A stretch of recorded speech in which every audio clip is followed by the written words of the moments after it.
অনর অফিসিয়ালি বাংলাদেশ মার্কেটে একটা ফোন নিয়ে আসলো, যেটা হচ্ছে অনর X5C। আর এই ফোনের দাম রাখা হয়েছে 12,999 টাকা, 464 ভেরিয়েন্ট। এখন এই দাম দিয়ে ফোনটা কিনলে আপনি ঠকবেন নাকি লাভবান হবেন, সেটার ব্যাপারে কথা বলবো আজকের ভিডিওতে।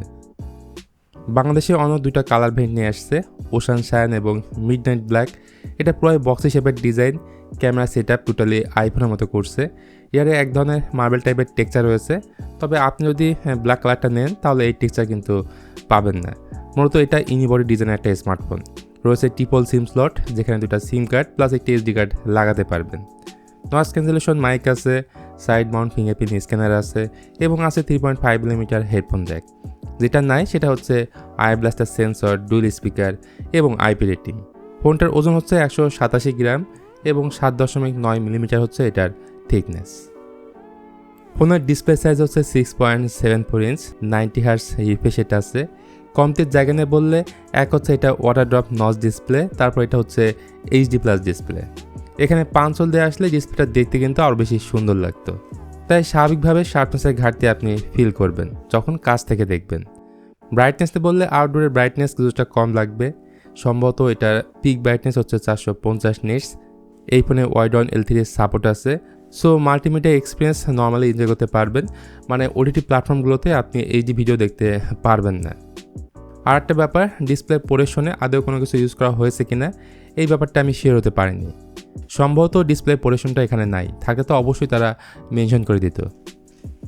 ফোনটার অপারেটিং সিস্টেমে রয়েছে ম্যাজিকOS 9 বেসড অন Android 15। ইন ফিউচারে কোনো আপডেট আসবে কিনা এটা তারা কনফার্ম করেনি। সেই সাথে এই ফোনে 4GB র্যামের সাথে আরও 4GB অনর টার্বো র্যাম আপনি বাড়িয়ে নিতে পারবেন, তবে আমি 4GB র্যামের পক্ষে না। অন্তত এখানে 6GB র্যাম দিয়ে আনলে লং রানে গিয়েও ভালো একটা পারফরমেন্স পাওয়া যেত। যাই হোক, পরিচয় হিসেবে রয়েছে মিডিয়াটেকের Helio G81, যা 12nm একটা চিপ। গ্রাফিক্স সেকশনে রয়েছে Mali G52।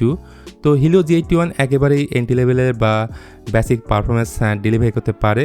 আর একটা বিষয়, এই 4GB র্যাম দিয়ে মাল্টিটাস্কিংয়ে 3-4টা বেশি অ্যাপ্লিকেশন নিয়ে কাজ না করাটাই ভালো। আন্তত এই ফোনটা 3 লাখের উপরে স্কোর করছে। তাছাড়া এই ফোনে গেম চাইলে খেলা যাবে, পাবজিতে স্মুথ আল্ট্রা সিরিক্স পর্যন্ত খেলা যায়, মাঝে মধ্যে ফ্রেম টপের দেখা মিলবে, যেটা একেবারেই স্বাভাবিক এই ফোনের ক্ষেত্রে। এই ফোনে রিয়ারে 2টা ক্যামেরা আছে, প্রাইমারিটা হচ্ছে 13 মেগাপিক্সেলের, সেই সাথে সহকারী সেন্সর হিসেবে আছে 0.08 মেগাপিক্সেলের একটা QVJ ক্যামেরা। আর ফ্রন্ট সেলফি ক্যামেরাটা 5 মেগাপিক্সেলের, যেটা একদমই কম লাগছে আমার কাছে। এখানে অ্যাটলিস্ট 8 মেগাপিক্সেল থাকাটা উচিত ছিল। তো 13 মেগাপিক্সেলের ক্যামেরা দিনের আলোতে এই ধরনের ছবি আপনি তুলতে পারবেন, অ্যাকুরেট কালার এটা দেয় না। বিশেষ করে পোর্ট্রেট মোড দিয়ে ছবি তুললে সেই ছবিগুলো তুলনামূলক বেশি ভালো লাগে। এই ফোনের বোথ সাইডের ক্যামেরা দিয়ে আপনি 1080p 30fps ভিডিও রেকর্ড করতে পারবেন। আর স্টেবিলিটির যথেষ্ট ঘাটতি আছে, যেহেতু এই ফোনটাতে OIS অথবা EIS এর কোনোটাই নাই। ফোনটার মধ্যে ব্যাটারি ক্যাপাসিটি হিসেবে থাকছে 5260 mAh এর ব্যাটারি এবং 10 ওয়াটের চার্জারটা ফোনের বক্সেই পাবেন, যদিও ফোনটা কিন্তু 15 ওয়াট পর্যন্ত সাপোর্ট করে, যেটা একবার ফুল চার্জ করতে পারলে একদিন তো অনায়াসে আপনি ব্যাটারি ব্যাকআপ পাবেন। তো আনবক্সিং করলে ফোনের বক্সে পাবেন একটা ট্রান্সপারেন্ট সিলিকন ব্যাক কভার, একটা 10 ওয়াটের নর্মাল চার্জার এবং type A to type C কেবল। মূলত এগুলোই থাকবে ফোনের বক্স কন্টেন্টে। তো গাইস, এই ছিল অনর X5C নিয়ে একটা সংক্ষিপ্ত ভিডিও।